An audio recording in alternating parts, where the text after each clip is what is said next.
Join కావాలంటే కొంతమంది phone చేస్తున్నారు, అది ఎలా కొద్దిగా అని, లింక్ ఎట్లా అని. సరే ఇంక మళ్ళీ గూగుల్ మీట్ పెట్టాల్సి వచ్చింది. ముఖ్యంగా ఈరోజు మేము గూగుల్ మీట్ పెట్టేటందుకు కారణం ఏముంటుందంటే కొన్ని పరిణామాలు మాకు మానసికంగా ఇబ్బంది కలిగించిన అయినా అది ఒక పట్టుదలగా మేము వెళ్తూ ఉన్నాం.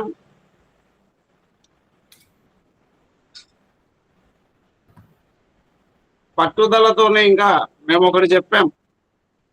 ఇప్పుడు గణకానంద రాత్రి కూడా చెప్తున్నాం, గణకరంజని పగులు పాఠాలు చెప్తున్నాం. శ్రావణ మాసం ప్రారంభమవుతూనే మా యూట్యూబ్ ఛానల్లో వరుస పెట్టి గణితాలు, ఒక గణితం తర్వాత ఒకటి, ఒక గణితం తర్వాత ఒకటి తెలియజేయాలని చెప్పేసి నిర్ణయానికి వచ్చాం. శ్రావణ మాసం మొదలైన తర్వాత బోర్డు పైన గణితం చేసి కళ్యాణ గణితం మరియు గణకరంజని ఇప్పుడు కళ్యాణ గణితం ఒకటి, గ్రహలాఘవీయము, తిథి చంద్రిక, ఇలా మొదటగా అయినటువంటి కొన్ని గణితాలు మేము ఏవైతే చెబుతున్నామో ఆ 7-8 గణితాలు కూడా మేము ఖచ్చితంగా తెలియజేయాలి అనేటువంటి పట్టుదల పెరిగింది. తద్వారా మనం చేయవలసింది ఏమన్నా ఉంది అంటే కదా లోక కళ్యాణమే. ఆ లోక కళ్యాణం కోసము మనం చెయ్యాలి. ఒకరు అన్నారు ఏంటంటే ఒకరు అనిన దాని మీద ఉన్న మనకు పట్టుదల అనేటువంటిది పెరిగిందే కానీ తగ్గలేదు. చేస్తున్నారు సంపత్ కుమార్, తమ్ముడు సంపత్ కుమార్ ఫోన్ చేస్తున్నారు. సంపత్, ఒకసారి సంపత్ ఫోన్ చేసి దీంట్లోనే రమ్మని చెప్పు. అలాగే. కాబట్టి మేము అనుకున్నది ఒకటి, మా గణిత విధానము అదేలా అదేలా అనేది ఏంటి. ఎందుకంటే వాళ్ళ క్లాసులకు రారు, గ్రూపులో మటుకు చర్చ చేస్తారు. అంటే కాగిత పులులు, వాట్సాప్ వీరులే తప్ప, ఉత్తర కుమారులే తప్ప ప్రత్యక్ష గణితానికి ఎవ్వరూ రావడము లేదు. ఎందుకంటే వారికి వస్తారా అంటే కదా ప్రత్యక్ష గణితం మేము ఖచ్చితంగా ఏర్పాటు చేసామన్నమాట. మీకు అందరికీ తెలిసిందే. మనము నెలలో నెల అంత ముందుకు 2 నెలల క్రితం ఏర్పాటు చేసాం, అయితే రాలేకపోయారు. మరి ఇప్పుడు వాట్సాప్ల్లో, టెక్స్ట్ మెసేజ్ల్లో మాపై చేస్తున్నారు. అది ఒక సునకానందం. ఎవరు ఎన్ని చెప్పినా అరచేయితే అడ్డుపెట్టి సూర్యుని అయితే ఆపలేరు. ఇంద్రకంటి ప్రసాద్ శర్మ గణితం చెప్పకుండా వదిలిపెట్టలేదు. దానికి మాత్రం ఇంకా నాకు పట్టుదల పెరిగింది. ఇక మనకు ముఖ్యంగా మనము చెప్పవలసింది, మా గణితం పైన అది ఎలా సాధ్యము ఏమిటి అని అంటున్నారు. ఇది కన్నా రికార్డ్ అయితే బాగుండు. ఇది రికార్డ్ అయ్యే అవకాశం ఉందో లేదో తెలియదు. ఎవరికైనా అవుతుందా, సాధ్యం అవుతుందా ఇది రికార్డ్ అయ్యేందుకు? సార్ మ్యూట్లో ఉన్నారు సార్. చేస్తానండి, రికార్డ్ చేస్తాను. Okay sir. ఇది రికార్డ్ అయ్యిందంటే మీరు అడిగే ప్రశ్నలు ఉంటాయి కదా మన గణితం మీద, మేము తప్పకుండా వాళ్ళకు పంపించచ్చు. మనం రికార్డ్ చేస్తే యూట్యూబ్లో అప్లోడ్ చేస్తాం. ఇక్కడ ఎవరైనా సరే ఏదైనా ప్రశ్నలు అడగదనిస్తే మీరు ఏవి అడిగినా దానికి సమాధానం పూర్తిగా ఇచ్చేదందుకు నేను సిద్ధంగా ఉన్నాను. అలాగే దృక్కు ప్రత్యక్షం అంటాం. దృగ్గణితం అంటే ప్రత్యక్షాన్ని కనిపించే. ఖగోళములో మనకు ఆలోచన చేసినట్లయితే కన్నా ఈ భూకేంద్రీయ సిద్ధాంతాలే మనం చెప్పేటటువంటి అన్నీ కూడా, గ్రహగతులు కావచ్చు, అవన్నీ కూడా ఎక్కడో కొన్ని కోట్ల కిలోమీటర్ల దూరంలో ఉన్నటువంటి వాటిని మన భారతీయులు వారి పరిశోధన ద్వారా అందించారు మనకు. వాటిని ఎప్పటికప్పుడు మనము సరి చేసుకుంటూ రావాలి. జాతకర్మ పుట్టినప్పుడు నామకరణం చేసినప్పుడు ఒక డ్రెస్ చేస్తారు. అదే డ్రెస్ మనకు జీవితాంతం ఉండదు. శరీరం పెరిగే కొద్దీ, కొలతలు మారే కొద్దీ మన యొక్క వేసుకునే డ్రెస్ ఏవైతే వస్త్రాలు ఉన్నాయో దానిలో కూడా మార్పులు వస్తూనే ఉంటాయి. అదేవిధంగా ఖగోళంలో జరిగేటటువంటి మార్పులు స్థిరంగా ఏమీ లేవు. స్థిరమైనటువంటిది ఏది లేవు. ఈ 360 డిగ్రీలు పాలపుంతలో, ఈ పాలపుంతలో ఈ ప్రతి ఏది కూడా స్థిరంగా నిలబడి ఏది లేదు. పాలపుంతే లేదు. గెలాక్సీ అనేది కూడా అది కూడా వెళ్ళిపోతూ ఉన్నది. మిల్కీవే గెలాక్సీ అనేది కూడా అది కూడా గమనం ముందుకే ఉంది. దాంట్లో పాటు ఇవి కూడా గ్రహాలు. ఆ చలనం కట్టుకోమని చెప్పేసి మహర్షులు చెప్పారు. ఆ చలనాన్ని బీజగణితంగా పెట్టినాము అంటే ఇప్పుడు ఇన్ని గ్రంథాలు ఎందుకు, కర్ణ గ్రంథాలు ఎందుకు వచ్చాయి అని అంటే, ఒక్కో కర్ణ గ్రంథానికి ఒక కర్ణ గ్రంథం పుట్టే సమయానికి ఆ బీజగణితం అక్కడికి సరిపోయింది. కరణ గ్రంథము ఒక గ్రంథం పుట్టిన తర్వాత మరీ కొంతకాలానికి, ఇప్పుడు మనకు గణేశ దైవజ్ఞుల వారు తెలుసు. గణేశ దైవజ్ఞుల వారి తండ్రి కేశవ దైవజ్ఞుల వారు కూడా సిద్ధాంతి కాబట్టి కొన్ని గణిత ప్రకారం ఇచ్చారు. ఒక 20-30 ఏళ్ళు పోయేటప్పటికీ ఆ గ్రహగతులు రాక వాళ్ళు ఇచ్చిన సమయానికి ఇచ్చినటువంటి గ్రహగతులు బీజ సంస్కారాలు ఏవైతే ఇచ్చారో దానితో సరిపోక గ్రహణాలు కనిపించక అవమానం పాలయ్యాడు. అందరూ నిందించారు. ఆ అవమానం తట్టుకోలేక ఆయన గణపతిని ఉపాసన చేశాడు. అతని సంతానం లేదు. కేశవ దైవజ్ఞుల వారు గణపతిని ఉపాసన చేశాడు. ఆ గణపతి ఉపాసన వలన స్వామివారు అతనికి స్వప్నంలో కనిపించి, నా అంశ చేత నీకు కొడుకు పుడతాడు, అతను నీకు గణితాన్ని స్థిరీకరించి నీకు కూడా అందించగలరు సమయానికి. అలా పుట్టినటువంటి వారే గణేశ దైవజ్ఞుల వారు. మహారాష్ట్ర గణేశ దైవజ్ఞుల వారు కూడా 2-3 గణితాలు రాశారు. మళ్ళీ ఒక గణితాన్ని ఏదో తీసేశారు. కొన్ని గణితాలు ఇచ్చారు వారు కూడా. ఇప్పుడు అవి కూడా కావచ్చు. వాన వర్షం వస్తుందా? రానిలే, ఇంట్లో ఉన్నావు కదా.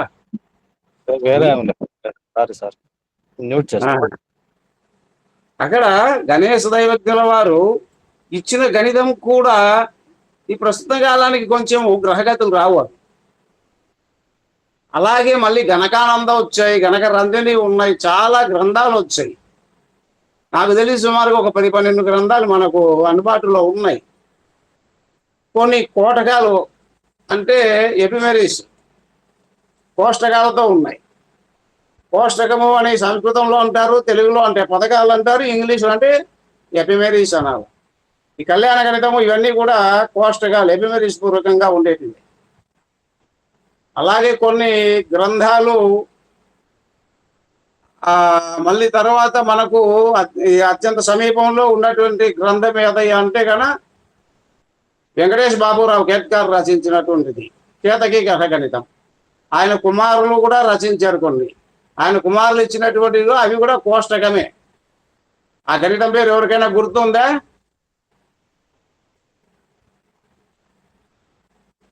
సార్, కేత్కార్ గారి కుమారుడు రచించినటువంటిది గణితం. ఇప్పుడు ఎక్కువగా అందరూ అది ఫాలో అవుతుంటారు కదా. ఉత్తరాది కోష్టకాలతో ఉంటాయి.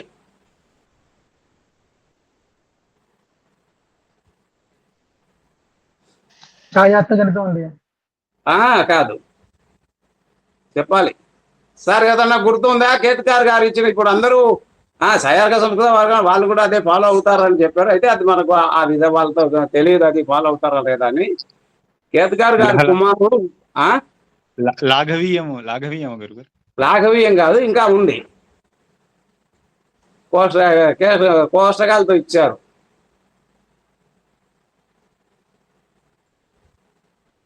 జ్యోతిర్గణితం జ్యోతిర్గణితం. అది మరాఠీలో ఉంటుంది జ్యోతిర్గణితం. అవి కూడా ఇప్పుడు సరిపోవడం లేదు. కేత్ గారు ఇచ్చినటువంటి కేతకి గ్రహ గణితంలో కూడా విలిప్తంలో తేడా వస్తూ ఉన్నది. అది కూడా 150 సంవత్సరాల దగ్గర అయింది ఆ గణితం. ఇట్లా ఎప్పటికెప్పుడు అవి బీజ సంస్కారం. అయితే సూత్ర గణితం అయిందంటే ఎప్పటికెప్పుడు ఒక సూత్రం ఉంది అనుకోండి, ఏ రోజు ఏ సంవత్సరానికి వచ్చిందో అదే కనుక్కుంటాం, బీజం సంస్కారం లేకుండా. అలా సూత్ర గణితం పెట్టినట్టుంది మా గణితం. ఇంద్రగంటి ప్రసాద్ శర్మ సిద్ధాంతి గారి గణితం, ఇంద్రగంటి వారి గణితం సూత్ర గణితం. ఈ సూత్రాలు ఎలా మేమైతే గత 2024 వరకు చెప్పినటువంటి పాఠాలన్నీ కూడా ప్రతి పాఠము పీడిఎఫ్ తయారు చేసి గ్రూపుల్లో పెట్టాం. పీడిఎఫ్లు తయారు చేసి చాలా గ్రూపుల్లో కూడా మేము పంపించడం అయితే జరిగింది. మరి ఆ గణితం బ్రహ్మాండంగా సులభంగా అర్థమయ్యేట్టుగానే పెడుతూనే ఉన్నాం. మేము ఎక్కడ కూడా ఇక్కడ దాంట్లో దాపరికంగా పెట్టలేదు. అటువంటి వారికి కూడా మేము తెలియజేస్తున్నాం. నిజంగా ఎలా ఉంది, ఎలా తయారయ్యారు అంటే, నాకు కదా సువర్ణ కంకణాలు ఉండేది, నాకు కదా గండపెండరాలు ఉండేది. అరే నీ గండపెండరం ఉంటే నాకెందుకు, నీ సువర్ణ కంకణాలు ఉంటే నాకెందుకు? అహమేవా అనే వాతాన్ని ఎక్కించుకోకుండా, అది దేవి సూక్తంలో ఉంది, అహమేవ వాత ఇవ ప్రవా అని అమ్మవారు చెప్పుకుంటే సరిపోతుంది, మనం చెప్పుకోకూడదు. అలా చెప్పుకొని ఆ వాతం ఎక్కించుకొని వాళ్ళకు ఉండేది కాక వారి శిష్యులు నాకు కొంతమంది ఫోన్ చేసి చెప్పారు, అయ్యా మీ శిష్యులతో వారికి వార్నింగ్ ఇప్పించారు. అయ్యా నేను పడతాను కానీ నా శిష్యులు ఎందుకు మాటలు అనిపించుకోవాలా? అవసరం లేదండి, నేనైనా అనిపించుకుంటాను, అన్నే పర్వాలే. నేను ఇచ్చేది సవాలే. వారికి ఈ రోజు కూడా నేను సవాలు విసిరి చెప్పాను, ప్రతి ఒక్కరూ మీరు చేతనైతే రాండి, మేము సభలు పెడుతున్నాం రండి అన్నాం. 2 సంవత్సరాలు అంతకుముందు నిర్వహించినప్పుడు పండగలు తిథులు కాబట్టి ఏదో నేర్చుకున్నారు, వెళ్ళిపోయారు. మళ్ళీ ఇక్కడేమో ఓకే అంటారు, ఆడిపోయినాక మళ్ళీ మాది అంటుంటే దాన్ని గట్టిగా మాట్లాడాము. మళ్ళీ వచ్చే సంవత్సరం కీలకనామ సంవత్సరంలో, కీలకనామ 28, 29లో అనుకుంటా, వాళ్లకు కొంతమందికి క్షయమాసం వచ్చింది, కార్తీక మాసం అని. దానిపైన చర్చ తీసుకొచ్చారు. దాని గురించి ఇప్పుడు ఈ అజెండాలో లేదు, గలాటగా అవసరం లేదు, వచ్చే సంవత్సరం పెడతాం దీని మీద చర్చ. మాట ప్రకారం పెట్టాం, వాళ్ళు రాలే. మరి ఇంకొక ఆయన చెప్తాడు గండపెండరాలు, లేకపోతే అన్ని సువర్ణకాలు తోడుకొని ఆయన చెప్తాడు. ఆ సభలకు వెళ్ళింటే కన్నా నేను వాళ్ళు చెప్పింది ఒప్పుకోవాల్సి వస్తూ అందుకు నేను వెళ్ళలేదు అంటే ప్రత్యక్ష గణితం అనేటప్పటికీ భయపడిపోయారు. భయం లేని వాళ్ళైతే రావాలి కదా. భయపడలేదు కాబట్టి కొంతమంది వచ్చారు. ఏమి ఎక్కడ వాదన లేవు. వాళ్ళు ఎటువంటి స్థితిలో కూడా రాక సంస్కారాలు చేసుకోవచ్చు చేత కాక చెప్పేది అదే చెప్తారు కదా, రెడ్డిగారు గారి దుండపోతాను సేద్యం చేయదు, ఇంకో దుండపోతాను సేద్యం చేయదు. వీళ్ళు సంస్కారాలు చేసి వీళ్ళు చెప్పరు. చెప్పేవాడిని చూస్తే వారితో వాళ్ళ అనుయాయులతో వాళ్ళకు ఉన్నటువంటి అందరితో కలిసి వారు బాగా నిందలు మోపుతున్నారు. ఎన్ని నిందలు మోపినా ఎంత చేసినా సూర్యుని మీద ఉమ్మేసినారంటే అది మీ ముఖాన్నే పడుతుంది, అది సూర్యుని మీద పడదు అనే ఉద్దేశం చేత నేను ఈరోజు నిర్ణయం తీసుకున్నాను. అందుకే మొన్న కొంతమంది గణకరంజని కూడా చెప్పాలి సార్ అప్పుడు అన్నారు, చెప్తానన్నాను. గణకానంద చెప్తున్నాను రాత్రిపూట, గణకరంజని ఉదయం మధ్యాహ్నం పూట చెప్తున్నాను. ఇంకా రేపు శ్రావణ మాసం వచ్చింది అంటే డైరెక్ట్గా మా యూట్యూబ్ ఛానల్ ద్వారా తప్పకుండా మేము ఒక్కొక్క గణితం పూర్తి చేస్తాం. అది ఒక సంవత్సరం కళ్యాణ గణితం ఒక సంవత్సరం చెప్తే దాని నెక్స్ట్ సంవత్సరం ఇంకో గణితంతో చెప్పుకొని పోతాం. ఇలా గణితాలు చెప్పుకుంటూ వస్తూ ఉంటాము. చూద్దాం వాళ్ళు ఏం చేసుకున్నా కూడా భగవంతుని ఆశీస్సులు ఉన్నాయి. నా సంకల్పం గట్టిది. నేను ఎంతసేపు ఉన్నా నాకు తెలియంది తెలుసుకోవాలా, తెలిసింది 10 మందికి పంచాలి, ఇంతే నాకు తెలిసింది. ఇక మా గణిత విధానంలో కొన్ని ఏవైనా ప్రశ్నలు ఉన్నాయా అంటే, మొదటగా ఇంద్రకంటి వారి దృక్కు అంటున్నారు. దాంట్లో ప్రత్యేకత ఏమి అంటే గన దృగ్గణితము అంటే మనకు గుర్తొచ్చేది ఎపిమెరీసే. ఆ ఎపిమెరీస్ ఇచ్చిన దానివల్ల గణితాలు చేసుకొని వస్తూనే ఉంటారు. అయితే ఆ ఎపిమెరీస్ మనమే తయారు చేసుకోవాలా, మనమే ఎపిమెరీస్ ఏదైతే ఉందో పోషకాలు దాన్ని మనము తయారు చేయాలి. వాళ్ళు 2050 ఎవరు ఇచ్చినా 2050 తర్వాత పంచాంగం ఏమిటి వాళ్ళు వేయలేరు. మన 2050 కాదు కదా, 2,50,000 ఏమైనా కూడా మన వాళ్ళు మన గణిత ప్రకారం వేయవచ్చు. అది పెద్ద సంస్కారాలు ఏం కాదు. ఇప్పుడు గ్రంథాల ప్రకారము చూసినట్లయితే మన భారతీయ గ్రంథాల్లో ఒకప్పుడు ఉజ్జయిని, ఇది చెప్పాను, ఉజ్జయిని కేంద్రంగా వేశారు.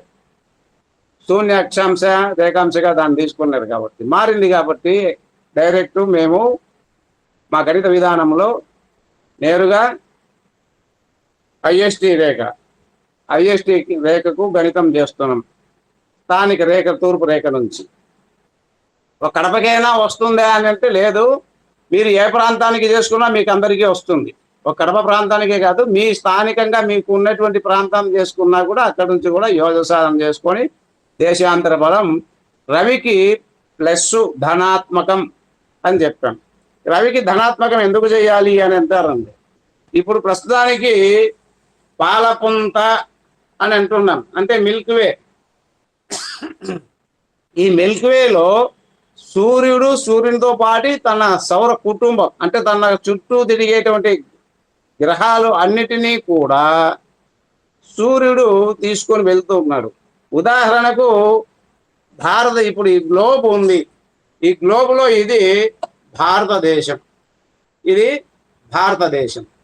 ఇక్కడ మధ్యలో దీనికి వచ్చేసి భూమధ్య రేఖ లేదా ఈక్విటార్ అంటారు. వినిపిస్తున్నాయి కదా నేను చెప్పే మాటలు? భూమధ్య రేఖ.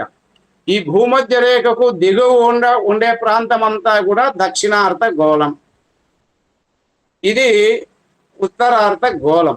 భారతదేశం ఉత్తరార్ధ గోళంలో ఉన్నది, భూమధ్య రేఖకు పైన ఉన్నది ఉత్తరార్ధ భాగంలో. ఇక్కడ మనము ఈ భారతదేశంలో ఇక్కడ నుంచి చూసినట్లయితే మనకు ఈ మిల్క్వే అనేటటువంటిది ఊరికే నక్షత్రాలతో కలుసుకొని దాంతో నక్షత్రం రాత్రి కూడా చూస్తే ఎలా కానొస్తుందో అలా కానొస్తుంది. అలా కాకుండా ఈ ఉత్తర ధ్రువం వైపు చూసినట్లయితే కనుక ఇక్కడ ఒక స్టార్ ఉంది, స్టార్ చుట్టూ ఇవన్నీ తిరుగుతూ ఉన్నట్లు ఉంటే అస్తమయాలు ఉండవు. అలాగే దక్షిణ ధ్రువం వైపు చూస్తే ఇక్కడ కూడా అలాగే ఉంటాయి. ఇక్కడ ఎర్రగా ఉంటే ఇక్కడ అంతా ఊరికే నక్షత్ర మండలం కానొస్తే ఇక్కడ వచ్చే కొద్దీ ఒక గ్రీన్ స్టార్ లాగా కనిపిస్తూ వస్తూ ఉంటుంది. దాని చుట్టూ తిరుగుతూనే ఉంటాయి.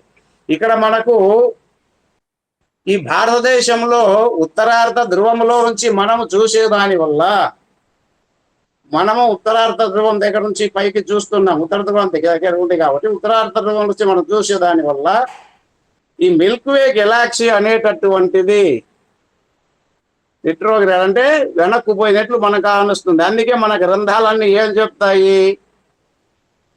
తూర్పున ఒక అశ్విని నక్షత్రం, దానికి తూర్పున భరణి, దానికి తూర్పున కృత్తిక, దానికి తూర్పున రోహిణి అని చెప్తారు.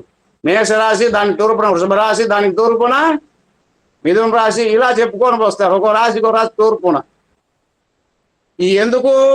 భూమి అనేటువంటిది తన చుట్టూ తాను తిరుగుతూ ఉండి ఈ గెలాక్సీలో ఇది అపసవ్యంతో తిరుగుతూ ఉండే దానివల్ల మనం ఇక్కడ ఉత్తరార్ధ గోళంలో నుంచి చూసేదాని వల్ల మనకు మిల్క్వే గెలాక్సీ అనేటువంటి పాలపుంత అనేది వెనక్కు రిట్రోగ్రేడ్లో కనిపిస్తుంది, సవ్య దిశలో కనిపించదు. ఇలా వెనక్కి పోయినట్లు ఉంటుంది. కాబట్టి గ్రహాలు మనకు తూర్పున ఉదయిస్తూ పడమరను అస్తమిస్తున్నట్లు కనిపిస్తాయి. అదే మనము దక్షిణార్ధ గోళంలో ఉండి ఇక్కడ ఈ ఆస్ట్రేలియా ఇట్లాంటి దానిలకంతా చూసినట్లయితే కన్నా ఈ ప్రాంతాలకు వారికి ఇదేమవుతుందంటే ఈ గెలాక్సీ అనేటువంటిది అది తూరుకుపోయి గ్రహాలు వెనక్కు పోయినట్లు కనిపిస్తుంది. ఇది అందుకు భారతదేశంలో మనకు ఉన్నటువంటి నిరైన గ్రహాలు ఎందుకు చెప్పారు? భారతదేశంలో నిరైన గ్రహాలు ఎందుకు చెప్పారు అంటే కనుక మనకు గ్రహాలు మిల్క్వే గెలాక్సీ వెనక్కి పోతుంది, గ్రహాలు మనకు తూర్పున ఉదయిస్తూ పడమరకు పోయినట్లు కనిపిస్తాయి. అదే వాళ్ళకు పోయినట్లయితే కనుక వాళ్ళకు ముందుకు పోతే గ్రహాలు వెనక్కు పోయినట్లు కనిపిస్తాయి. కాబట్టి అక్కడ వారు ప్లస్ అయితే ఇక్కడ మైనస్ అవుతుంది. అంటే ఉత్తరార్ధ గోళంలో మైనస్ అయ్యేది దక్షిణార్ధ గోళంలోకి వచ్చేటప్పటికి అది ప్లస్గా అవుతుంది. ఈ ప్లస్ ఈ మైనస్ ఈ ప్లస్ ఈ రెండు దగ్గరికి వచ్చేది ఒక రెండు సమానాంతరంగా కనిపిస్తాయి. కాబట్టి భారతదేశంలో నిరైన గ్రహ స్పష్టాలు ఇచ్చారు. అలాగే మిగతా ప్రాంతంలో ఉన్నటువంటి వారికి మాత్రము సాయన గ్రహాలు ఇవ్వవలసి వచ్చింది. వారికి సాయన గ్రహాలు ఇస్తేనే వారికి స్పష్టం, మనకు నిరైన గ్రహాలు అయితేనే స్పష్టము. అలాగే మనం చూసుకునేటటువంటిది కూడా ఇక్కడ మనం చూసే భారతదేశంలో ఈ గ్రహాలు చెప్పాం కదా ఇది వరకు. ఈ రవికి ఎందుకు ధనాత్మకం చెయ్యాలి అంటే ఒక 2500 సంవత్సరాలకు పైగా గడిచేటప్పటికీ ఈ ప్రవాహం అనే వాయువు సూర్య సిద్ధాంతంలో చెప్తూ ఉంటుంది. ప్రవాహం అనే వాయువు చేత ఈ గ్రహాలు అనేటువంటి అన్నీ కూడా నెట్టివేయబడుతున్నవి. ఇప్పుడు మనం ఏం చెప్పుకున్నాము, మనకు వెనక్కు పోతున్నది కాబట్టి దానివల్ల మనకు ఇది ఇలా గ్రహప్పటికీ అదేమవుతుంది, గ్రహాలు ముందు పోయేప్పటికీ అదేమవుతుంది, ధనుర్రాశి దగ్గర ఉంది. అందుకే అయినాంశాలు ధనుర్రాశిలో చూపిస్తున్నాం, అయినాంశాలు ధనుర్రాశిలో చూపిస్తున్నాం. కాబట్టి అక్కడ రవి భుజాఫలం ఏదైతే ఇస్తున్నామో, రవి భుజాఫలం అనేటువంటిది ధనుష్యాది షట్కం వెనక్కి, ధనస్సు నుంచి 6 రాశులు వెనక్కి గడిచే కొద్దీ అంతకాలము కూడా, అంటే ధనుస్సు నుంచి ధనస్సు, వృక్షకము, తుల, కన్య, సింహం, కర్కాటకం ఈ 6 రాశులు ఎప్పుడైతే పూర్తి చేయగలుగుతుందో రవి అంటే ఏది ఖగోళంలో మిల్కీవే గెలాక్సీలో అలా చేసేటప్పటికి కొన్ని వేల సంవత్సరాలు పట్టేంత వరకు కూడా రవికి ధనాత్మకమే ప్రస్తుతం నడుస్తుంది. అందుకే మేము రవికి ధనాత్మకం అని భుజాఫలంలో మేము తెలియజేశాం. ఇవన్నీ పరిశోధనలే, మా దగ్గర ఉండేటివి చాలా ఉన్నాయి. మాకు ఉండేటువంటివన్నీ కూడా చాలా పరికరాలు ఉన్నాయి మా దగ్గర పరిశోధన చేసేకి. ఊరికే నిష్కారణంగా చెప్పం, చాలా పరిశోధనలు చేసుకొని స్పష్టమైనటువంటి నిర్ధారణకు వచ్చిన తర్వాతనే ఈ విధంగా తెలియజేస్తున్నాము. ఇంకా మొదటి పాయింట్ మొదటిగా మనం ఆలోచన చేయాల్సిందంటే యథార్థంగా ఉన్నటువంటి గ్రంథాన్ని మాత్రం మేము ఎలా కూడా మార్పు చేయలేదు. మా గురువు గారి ఆదేశం, ఎటువంటి స్థితిలో కూడా మూలం చెడకూడదు, మూలం చెడకుండా నువ్వు సంస్కారాలు చేసి సూత్రగణితం పెట్టు, ప్రయత్నైనా సిద్ధిర్భవతి. నువ్వు సంస్కారాలు చేసుకునిరా, మూలం అనేది చెడకూడదు. భారతదేశం అఖండ భారతం ఉంది. ఒకప్పుడు అఖండ భారతం అంటే ఎక్కడెక్కడికో ఉండింది.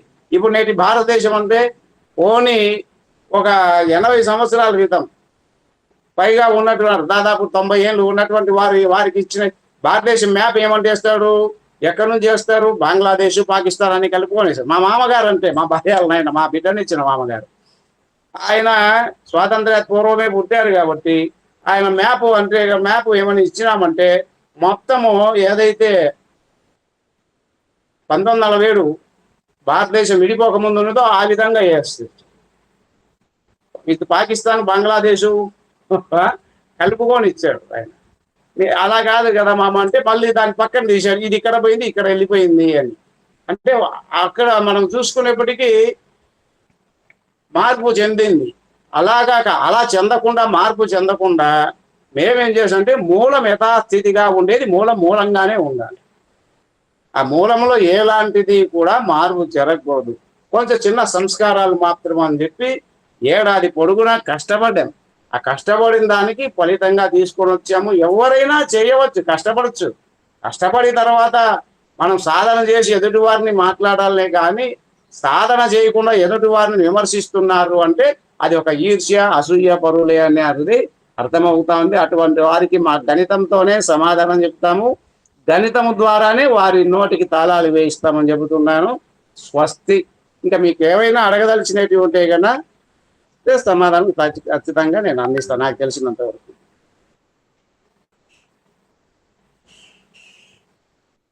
అలాగే పాఠం డైరెక్ట్గా కొనసాగిస్తాం. 3 అయింది, 3:30 నుంచి యథావిధిగా మళ్ళీ మనము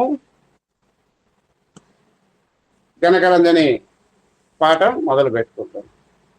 ఓకేనా సార్?